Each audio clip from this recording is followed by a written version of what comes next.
Nous sommes à Paris, 16 rue de la Faisanderie. Bienvenue dans un musée unique au monde, le musée de la contrefaçon créé par l'Union des fabricants. Ici, on y explique les mécanismes de la contrefaçon, les dangers qu'elle représente et les moyens mis en œuvre pour la combattre.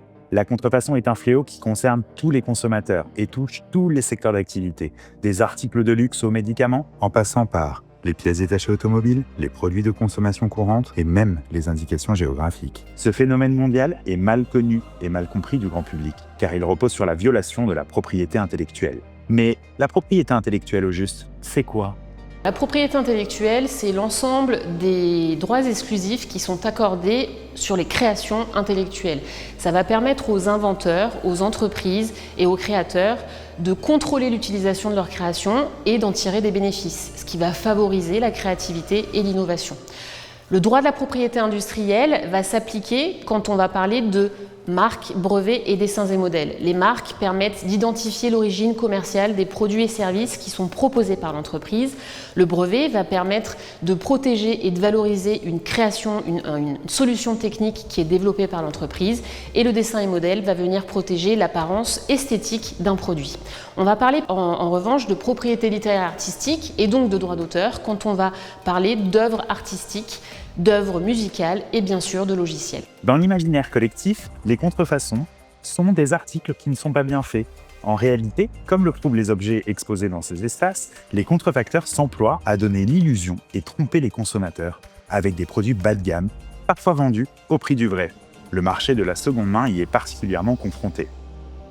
La contrefaçon ne se limite pas à l'image de simples copies de vêtements ou d'accessoires. Elle touche désormais tous les types de produits, y compris ceux qui peuvent avoir un impact direct sur la santé et la sécurité. Les médicaments falsifiés, avec des pilules contenant des substances inefficaces, voire toxiques, les produits cosmétiques contenant des composantes allergènes ou cancérigènes, les pièces détachées automobiles et aéronautiques qui peuvent provoquer des accidents graves, les jouets et équipements électroniques dont le non-respect des normes de sécurité présente des risques d'incendie ou d'intoxication. Les risques vont au-delà de la santé individuelle. La contrefaçon est également une menace pour l'économie et la société. C'est près de 7 milliards d'euros d'économies qui n'atterrissent pas dans les entreprises qui innovent, qui inventent, qui créent en France, sur notre territoire.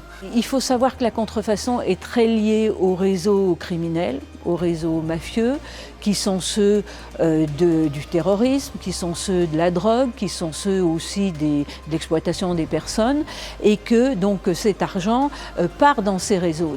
Aujourd'hui, les autorités publiques, notamment la douane, les politiques et les entreprises mènent un combat quotidien contre la contrefaçon. Mais la tâche est de plus en plus ardue. La contrefaçon est fragmentée et suit des circuits de distribution de plus en plus complexes. On assiste ces dernières années à une mutation du commerce international avec un essor spectaculaire du commerce en ligne qui conduit à une parcellisation croissante des colis qui se compte en millions à l'échelle française en 2024. C'était 800 millions de petits colis sur des plateformes toujours plus nombreuses sur lesquelles les échanges peuvent se faire à travers la planète. Aujourd'hui, le fret express et postal est devenu le vecteur principal de saisie de contrefaçon au niveau européen. Les vendeurs développent un certain nombre de stratégies pour toucher de plus en plus de clients et en essayant d'éviter les contrôles.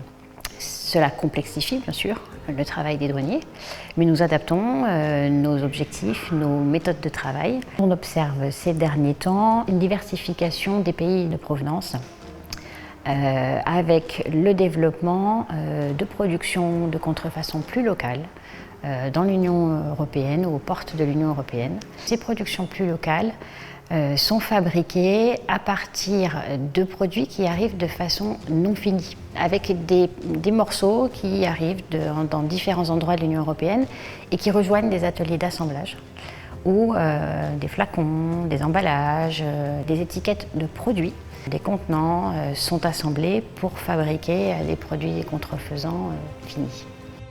Avec l'essor du commerce en ligne et des nouvelles technologies, les trafiquants ont trouvé de nouvelles méthodes pour contourner les contrôles et commercialiser leurs contrefaçons, notamment en utilisant un tout nouveau champ lexical, comme celui des dupes, qui a explosé ces dernières années auprès de la jeune génération et notamment dans les secteurs de la mode, de la cosmétique et des produits de luxe. Les contrefacteurs ont trouvé un nouveau champ lexical pour faire croire aux consommateurs qu'acheter un dupe, ce n'est pas acheter une contrefaçon. Or, un dupe, c'est la copie d'un produit original et ce n'est rien d'autre que de la contrefaçon.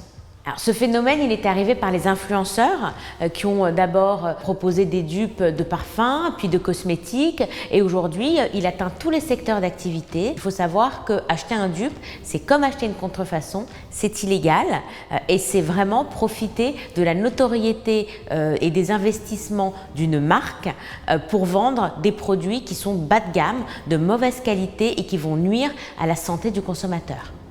La contrefaçon, on le voit, a pris une place colossale dans l'économie mondiale. Il est urgent de mieux la comprendre et d'intensifier la lutte contre ce fléau qui menace l'innovation, la sécurité et la stabilité économique. Le combat contre la contrefaçon ne concerne pas seulement les autorités ou les marques, mais bien tous les citoyens. Il est crucial de sensibiliser les consommateurs aux dangers et aux impacts de la contrefaçon. C'est d'ailleurs ce que propose ce musée toute l'année.